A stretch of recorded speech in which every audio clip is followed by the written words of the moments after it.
Scene beralih ke Elvaria yang sedang menikmati hembusan angin hingga tertidur. 寝るな。 Elvaria menerima laporan dari pencari talenta tentang Julius Rainbow, kandidat kuat yang direkomendasikan sebagai pewaris fraksi S karena penampilannya yang mengesankan. Meskipun mengakui kemampuan Julius, Elvaria menegaskan bahwa dia tidak butuh pewaris, melainkan seseorang yang bisa menjadi pedang di sisinya. Sementara itu, Will tiba di stadion untuk menghadapi Julius. Julius dengan angkuh menyatakan telah lama menunggu momen ini, berencana mempermalukan Will. Namun, Will menegaskan dia tidak akan menyerah sebelum Julius meminta maaf kepada Donan dan para dwarf. Julius pun menggunakan sihirnya untuk menciptakan kabut tebal, berniat mempermainkan Will. Saat dikepung, Will berhasil menghindari serangan bongkahan es dari belakang. Will memutuskan untuk bergerak dan mencari posisi Julius, karena jika hanya diam, dia pasti akan kalah. Setelah berhasil menghindari 3 serangan, Will menemukan posisi Julius dan bersiap untuk menyerang. Namun, tiba-tiba muncul serangan keempat, mengejutkan Will dan para penonton. Saat kabut menghilang, terlihat 5 sosok Julius. Will awalnya mengira itu sihir ilusi, tetapi menyadari bahwa ini adalah sihir yang mirip dengan milik Elvaria, yaitu sihir Magia Fender. Sebelum Will sempat bereaksi, Julius meledakkan klon-klonnya, menjebak Will dalam bongkahan es. Guru Edward dan Wagner terkejut karena Julius menggunakan sihir rahasia Elvaria, yaitu Elgespros. Will bertanya dengan marah mengapa Julius bisa menggunakan sihir Elvaria. Julius dengan sombong mengakui bakatnya dan menghina Magia Fender Alvis Vina sambil berniat mengungkap semua rahasianya suatu saat nanti. Pernyataan itu membuat Will sangat murka dan dia langsung menyerang Julius. Namun, Will tidak berhasil menyerang karena terus dihujani serangan klon-klon Julius dan antek-anteknya. Julius akhirnya berhasil menjebak Will menggunakan sihir Remote Circle yang sangat sulit ditembus oleh Will. Saat Will berusaha menembus penghalang, Julius menyerangnya dengan sihir Selunia Kaulis dan mengira pertarungan sudah berakhir. Di sini Julius sangat percaya diri banget, bertanya kepada penonton dan pencari bakat apakah mereka terhibur. Bahkan mengklaim bahwa dia telah menguasai sihir Magia Fender dan akan menjadi penerus Elvaria. Namun, hanya Iris yang menyadari trik licik Julius dan Rusty tetap yakin Will belum kalah. Ketika dikira telah kalah, Will ternyata berhasil lolos dari bongkahan es dan mengejutkan Julius. Will berterima kasih kepada Julius karena sihirnya membantu Will mendinginkan kepala setelah mendengar hinaan kepada Elvaria. Julius yang semakin marah mencoba menyerang dengan emosi, tapi Will dengan mudah menghindari dan mengincar para antek-antek Julius. Serangan Will mengingatkan Guru Edward pada saat dia menguji Will karena metodenya sangat mirip. Saat para antek Julius jatuh pingsan, klon-klon Julius tiba-tiba hancur, membuat penonton heran. Ternyata, Will sudah mengetahui kelemahan sihir cloning Julius yang masih bergantung pada para anteknya. Julius merasa sangat malu dan marah, lalu menggunakan sihir cloningnya lagi dan menyerang Will secara membabi haram. Julius mengejek Will, yakin bahwa cloningnya sudah sempurna, dan Will tidak akan bisa menemukan yang asli. Namun, Julius kembali dipermalukan ketika Will dengan mudah menemukan tubuh aslinya, membuat Julius semakin terkejut.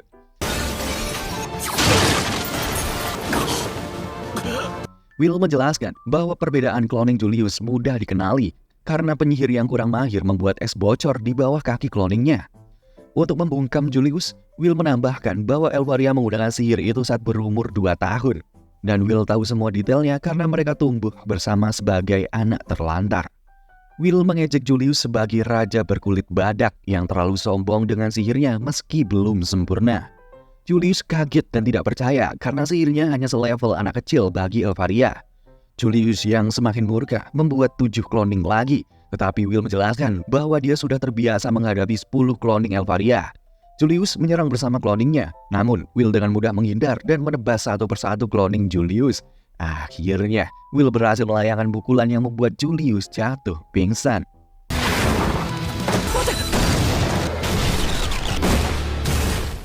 Kekalahan Julius membuat semua penonton terkejut, dan bahkan Dewi Petir mengingat nama Will Serford. Ternyata, Sion dan Colette sudah berada di stadion, menyaksikan pertarungan epik antara Will dan Julius. Ketika komentator mengingatkan Will untuk mengambil mahkota kemenangan, semua terkejut karena mahkota itu sudah diambil oleh tim Wignall yang akhirnya memenangkan kompetisi. Di sini komentator terlihat sangat senang karena dia menang dalam perjudian.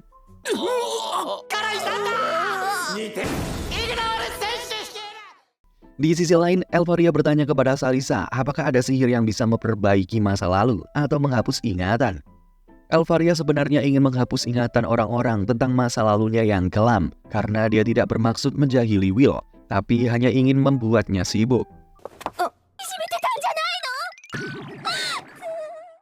Kembali ke stadion, Xiol tidak percaya bahwa Will bisa mengalahkan Julius, dan ini membuatnya kesal lalu pergi.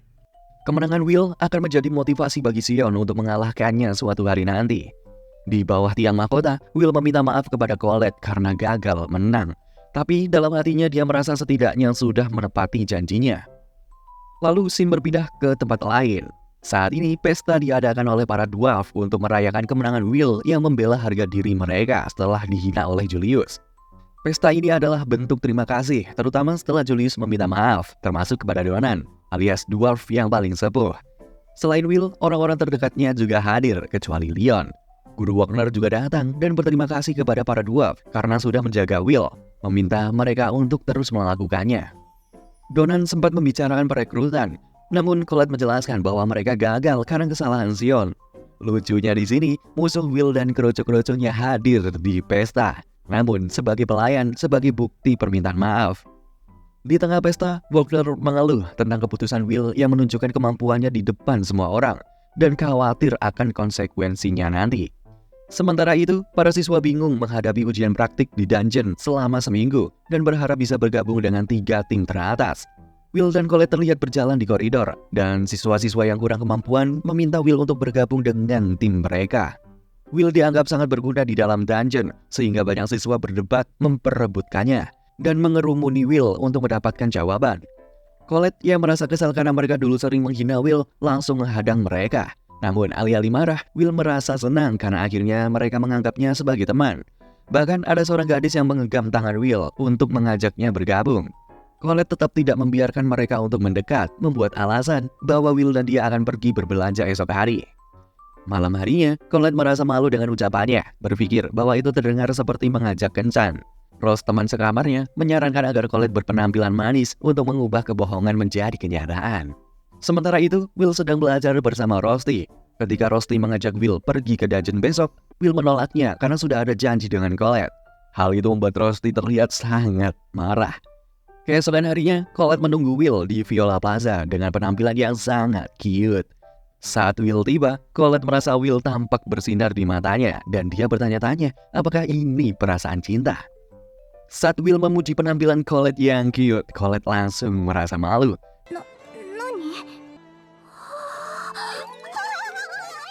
Namun, suasana berubah saat Rusty muncul, bergabung dengan mereka untuk berbelanja.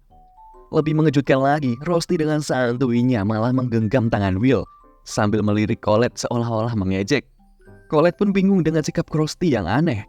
Cowok sama cowok kok gandengan tangan. Sepanjang hari, Colette tidak bisa mendapatkan momen berdua dengan Will karena Rusty selalu lebih dulu mendekat. Sikap mesra Rusty yang berlebihan membuat orang-orang merasa geli, sementara Will tetap polos dan tidak mengerti maksud dari Rusty.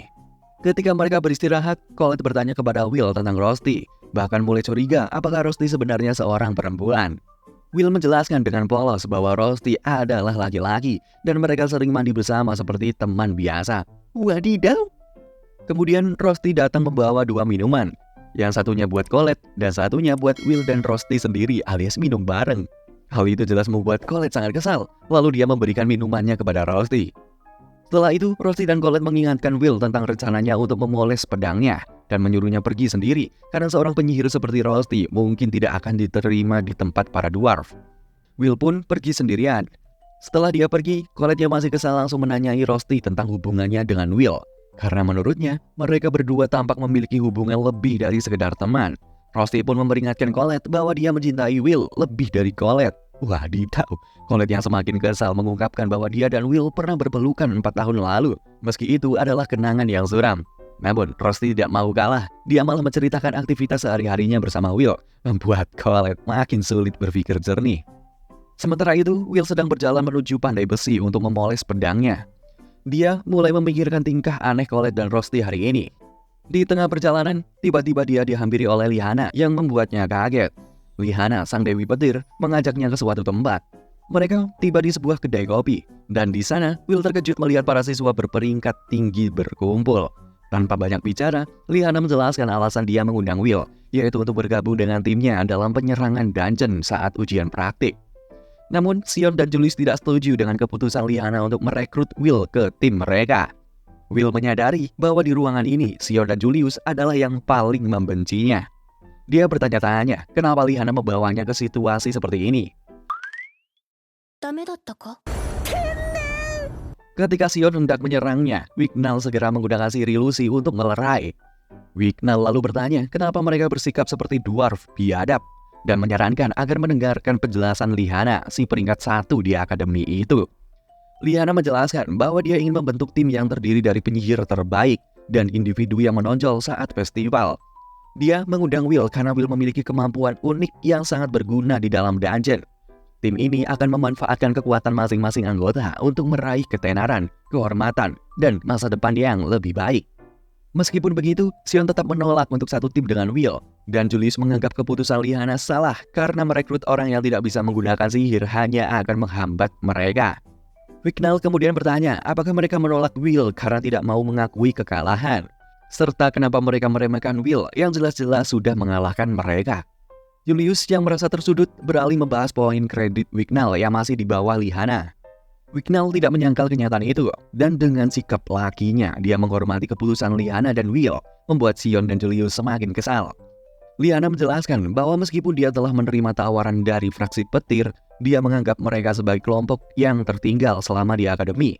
Dia ingin membentuk tim terkuat karena berasal dari keluarga Owen Zeus yang sering mengalami kematian dini.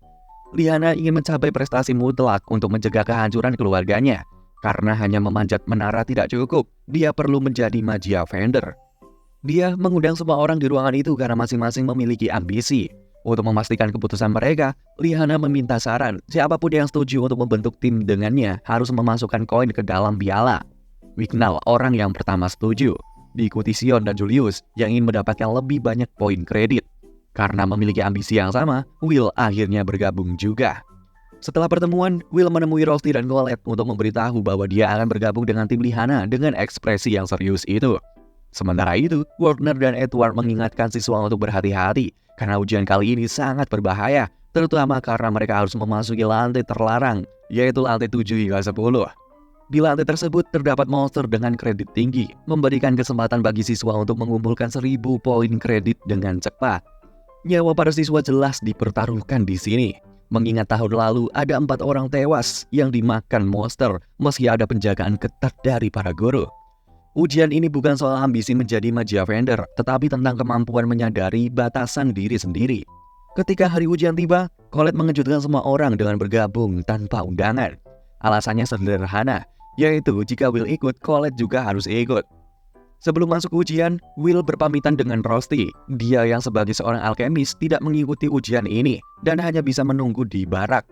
Beruntungnya, Rusty sudah mempersenjatai Will dengan banyak item sihir untuk membantunya dalam perjalanan. Ujian dibuka dengan pidato dari Edward dan Wagner yang menekankan bahwa kali ini para murid akan berada di dalam dungeon selama seminggu. Setiap lantai telah memiliki barak sebagai checkpoint agar siswa bisa melapor setelah menyelesaikan lantai tertentu. Sementara itu, di sisi lain, sosok misterius tampak membunuh seorang penyihir di dalam dungeon, diperintahkan untuk mengambil sesuatu yang sangat penting.